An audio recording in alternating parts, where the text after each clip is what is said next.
Good morning, students of class 12. It is a lesson from Flamingo, the Rattrap, chapter number 4, and it is the first video.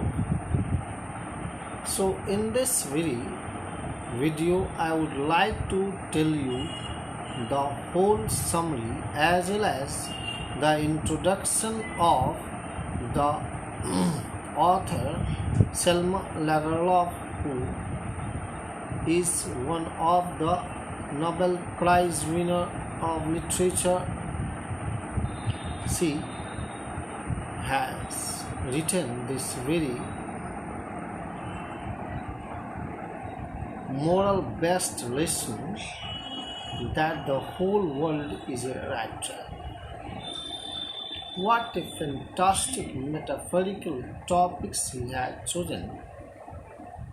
She is a Swedish writer whose stories have been translated into many languages. Her complete name is Selma Ottilia Lovisa Lagerlof, was a Swedish author and teacher. She published Jacques Topelius Utvikling och Mognad 1920 non-fiction biography of Jacques Topelius Marbacca. Her notable awards are Nobel Prize in Literature 1909, she could get it. Died 16 March 1914, aged 81, Marbacca, Värmland, Sweden. Born Selma Ottilia Lovisa Lagerlof, 20 November 1858, Marbacca, Värmland. Nationality is white Swedish. This story is set amidst the mines of Sweden, rich in iron ore, which figure large in the history and legends of that country. The story is told somewhat in the manner of a fairy tale. The metaphor of the rat trap serves to highlight the human predicament. Material benefits are the traps that most human beings are prone to fall into it. Human beings do have a tendency to redeem themselves from dishonest ways, as does the peddler at the end of the story. These are some of her famous books: The Wonderful Adventures of Nils, Gosta Borling's Saga, Jerusalem, The Emperor of Portugalia, and Marbacca. These are the most famous books that she has written. She has authored these books. Here you will know how this rat trap has come to be a metaphor. Once there was a man who went around selling small rat traps of wire. He made them himself, but his business was not so profitable. So he had to beg and steal a bit to keep himself alive. His clothes were in rags, his cheeks were sunken, and hunger could be noticed in his eyes. His life was sad and monotonous. He had no company. One day he was struck by an idea that the whole world was nothing but a big rat trap. It set baits of people by offering riches and joys, shelter and food, heat and clothing, exactly as the rat trap offered cheese and pork. As soon as anyone let himself be tempted to touch the bait, the rat trap closed in on him, and then everything came to an end. What did happen? It was one dark evening. He was walking slowly with heavy steps when he saw a little grey cottage by the roadside. He knocked at the door to ask shelter for the night. The owner was an old man. He had no wife or child. He was happy to get someone to talk with him. He served him porridge for supper and gave him tobacco for his pipe. Then he got out an old pack of cards and played marvelous with his guest till bedtime. The host had been a crofter at Ramshaw Iron Works in his days of prosperity. So the crofter had been working at Ramshaw Iron Works in his days of prosperity. He had worked on the land. Now he was unable to do any day labor. So it was his cow that supported him. What was that? It was his cow.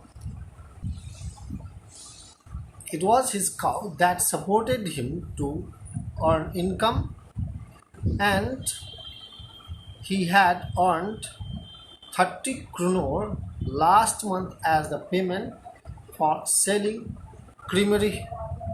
The crofter showed his guest three wrinkled 10 kroner notes. And as soon as he saw, he broke a window pane, and in the morning both of them, the Rattrap seller and the crofter, went on their own way. So after an hour he came back. After half an hour he came back and broke the window pane, stuck in his hand, and got hold of the pouch with the 30 kroner. He took out the money and thrust the money into his pocket. Then he hung the leather pouch very carefully and he went away from there. He felt pleased with his smartness. Then he realized that he dared not continue on the public highway. So he took to the roads. He got into a big and confusing forest. He kept on walking without coming to the end of the forest.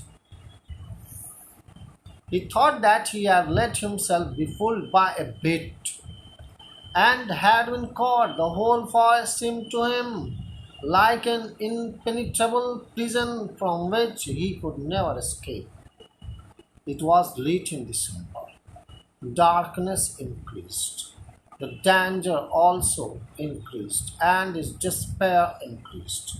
He sank down on the ground as he was quite tired. He heard sound of hammer strokes. He summoned all his strength, got up and staggered in the direction of the sound. He reached a forge where the master, a smith, and his helper sat near the furnace waiting for the pig iron to be ready to put on the anvil. So here there are many sounds. Big bellows groaned, burning coal cracked, the fireboy shoveled charcoal with a great deal of clatter, the waterfall roared, a sharp north wind whipped the rain against the brick-tiled roof. On account of all these noises, the blacksmith did not notice a man had opened the gate and entered the forge until the stranger stood close up to the furnace. It was the condition. The blacksmith glanced only casually and indifferently at the intruder with a long beard, dirty, ragged, and with a bunch of rat traps dangling on its chest.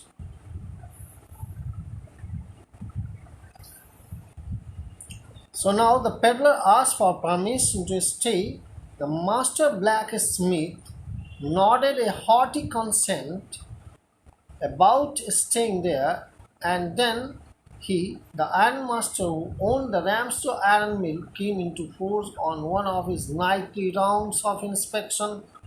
The ironmaster saw that a person in dirty, torn clothes had moved so close to the furnace that steam was rising from his wet rags. And now he walked up to him, looked him over very carefully, and then wanted to know where had he come. And this very rat-trap seller tore off his hat, which had a quite flexible brim, to get a better view of his face. He called him Nils Olof, and wondered how he looked. Miss the ironmaster called him Nils Olof and identified him as one of the old acquaintances. The man with the rat traps had never before seen the ironmaster at Ramshaw and did not even know what his name was. He thought that the ironmaster might perhaps throw his old acquaintance a couple to corner, so he did not tell him that he was mistaken. The ironmaster observed that he should not have resigned from the regiment. Then he asked the stranger to come home with him, because he knew him. The tramp did not agree. He thought that if the 30 kroner would be revealed, what would happen. So he did not like to go, because he thought that it would be like a lion's den to go into that. Finally, what did happen? This very ironmaster went home, and he sent his daughter Edla Wilmansons, and she persuaded him to go with her to his house. And this rat trap went, though he did not like to go, but her persuasions was so loving, beautiful, that he could not object. Finally, he reached there. When he reached, there was a man servant, and he was asked to save him and get his hair cut and dress him up. So he was now wearing his iron master's dress, and he looked very fantastic and smart. And after that, he was allowed to given food, and he rested as if he had not slept for many years. Now it was the time he just wanted. But after some time, the iron mill master, Ramshaw iron mill master, could understand that he was not the same person whom he had understood, Captain Nils Olaf. Then he asked him to go, but daughter told him no, because we have called him to spend the Christmas with us. That's why she would not allow him to go. He would stay, and as long as the Christmas is celebrated. After the celebration of the Christmas, what did happen? He really wanted to go, but he slept there. He was comfortable. In the meantime, both of them, his father and daughter, went to the church for prayer. It was the Christmas time, and both father and daughter went to the church, where they stayed. There they heard that Aaron Crofter's money was stolen, and that had been stolen by a tramp, and that had went somewhere else. When they came home, they were in a hurry. They thought that that tramp seller must have taken, this tramp must have taken everything precious, valuable, but there was nothing. It was nothing like that. There was a small rat trap left, in which there was a piece of paper in which he has described everything, that he was misunderstood by her father, and he was not a captain, and though he wanted to maintain his life as a captain, but he was a simple thief and he left 30 kroners and asked Edla Mansons to just send it to the iron crafter from where he had stolen the money. That was the nicest present for Edla Wilmanson, and thus the story comes to an end. It makes us understand how a person is lost in the world. So everyone has a greed and temptation comes and everyone is tempted. So children, you will understand everything in the next lesson. It was the summary of this lesson. Thank you very much indeed. Thank you. Have a nice day.